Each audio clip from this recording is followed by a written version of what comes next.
Before we start, don't forget to like and subscribe to the channel for more surprising content. This is the most addictive sin in the world. This will surprise you. Hashtag sacred revelations. Throughout history, humanity has faced a vast range of sins. Among them, there is one sin so widespread and seductive that it often goes unnoticed even as it infiltrates our lives. This sin is not just an isolated act. It is a cunning and powerful force that corrupts our essence. It is considered the most addictive sin in the world, imprisoning those who fall under its dominion. Its mark is present in all eras and civilizations, affecting both the powerful and the humble, leaving a trail of destruction in its wake.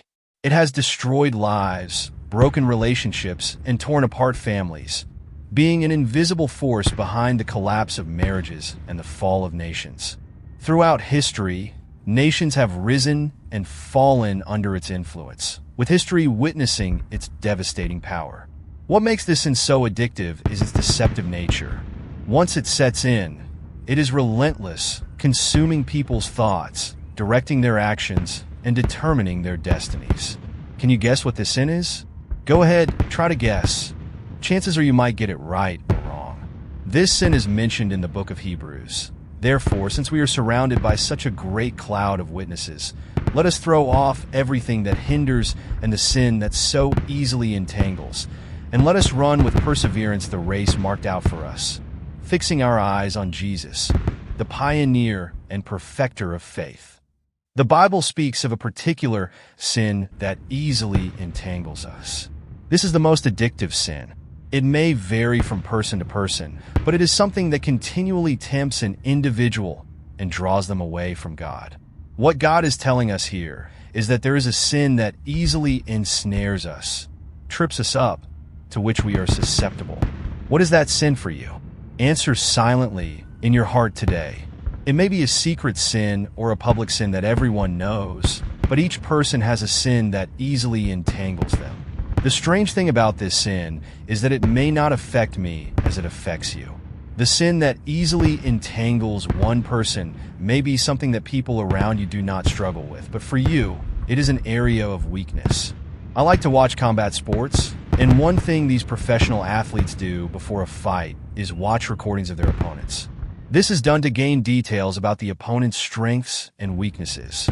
By studying footage of past fights, training sessions, and interviews, they analyze this footage to identify patterns in the opponent's fighting style, such as their preferred techniques, defensive strategies, and tendencies under pressure.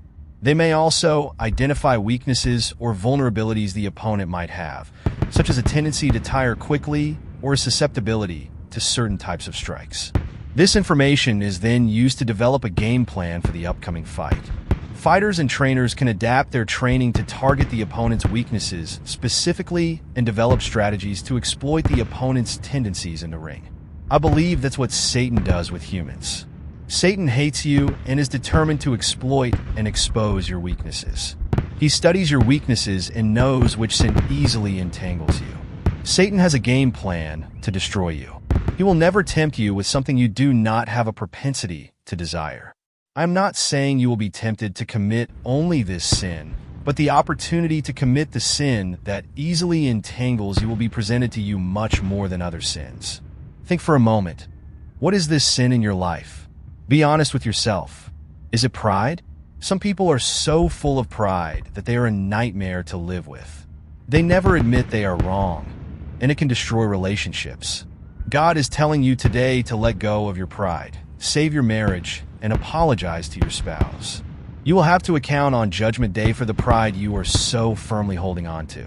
Marriages are falling apart, and one of the reasons is people's pride.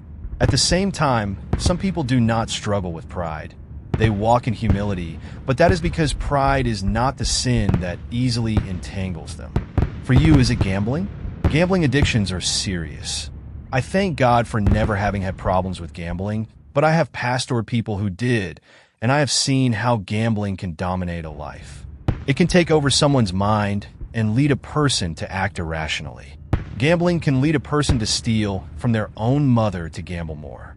I knew a man who had to go with his wife to betting shops within a 50-meter radius of his house to ask them not to let him in if he showed up. It is not just a personal struggle. It affects families, friends, and entire communities.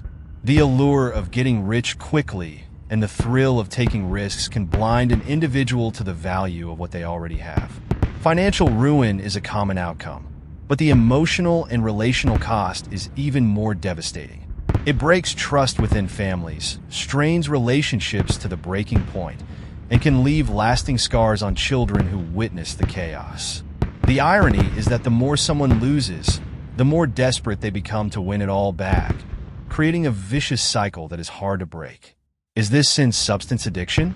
Substance addiction is a terrible vice. It is a sin that can drive you away from home, make you lose everyone around you, and make you do anything for the next fix. When I say anything, I mean anything. This addiction harms not only the individual, but also spreads throughout their life, affecting every relationship and opportunity. It consumes not only the body, but also the mind and soul, leading someone down a path of destruction and despair.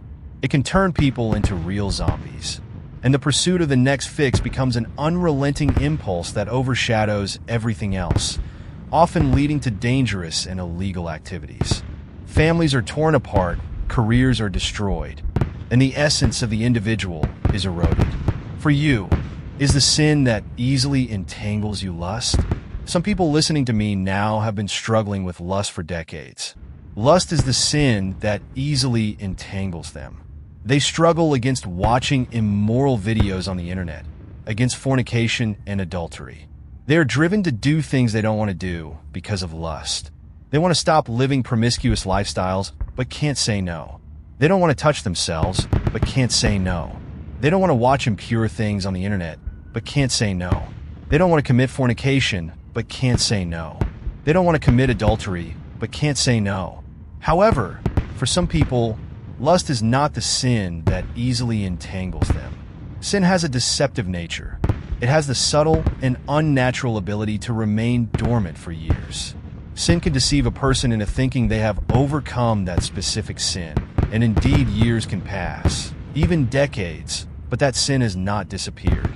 It is waiting for the right circumstances to align. Sin is patient. That is the deceptive nature of sin. It will lull you into a false sense of security that you do not need to be so diligent in protecting yourself against that specific sin. As time passes, you start to let your guard down and believe you have overcome that sin. Years can pass, decades can pass, and when the circumstances align, the lust that was dormant for years can strike again with full force. This is the deceptive nature of lust. It can hide from you and make you believe you don't need to protect yourself against it. But it can take away your family, make you regret your decisions, destroy your health, steal your wealth, and take away your peace of mind. Lust and anger can dictate your decisions, and I have witnessed their destructive power for decades in ministry. Controlled lust can lead a person to places they never wanted to go, and they can wonder how they ended up in such a low place.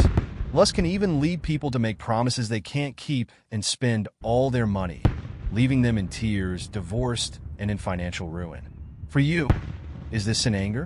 Are you someone who struggles with anger, always on the verge of exploding? Uncontrolled anger can cause a chain reaction of destruction. A word spoken in anger can cause lasting pain, and actions taken in the heat of anger can have irreparable consequences. Anger can lead to a spiral of regret and guilt, as actions taken in moments of fury are often irrevocable. Anger can destroy long-standing relationships, causing a rift between friends, family, and colleagues. Anger can make you say words you can never take back, causing deep emotional scars. It can make you become a bitter person, always waiting for an opportunity to release your anger. Anger can control your life, determining your daily actions and decisions. Yet some people may not struggle with anger. Each of us has a sin that easily entangles us. For some people, it is greed. Greed is a sin that can make us betray those we love, compromise our integrity, and seek wealth above all else. Greed can make us forget that our true wealth is in God. It can make us pursue material things at any cost, forgetting that our true reward is in heaven. Greed can destroy our lives, draw us away from God, and leave us spiritually impoverished. For others, it may be laziness. Laziness can prevent us from realizing our true potential, make us waste our lives, and leave us dissatisfied and unfulfilled. Laziness can make us neglect our responsibilities both to God and to others. It can cause us to waste the opportunities God has given us and leave us spiritually weak.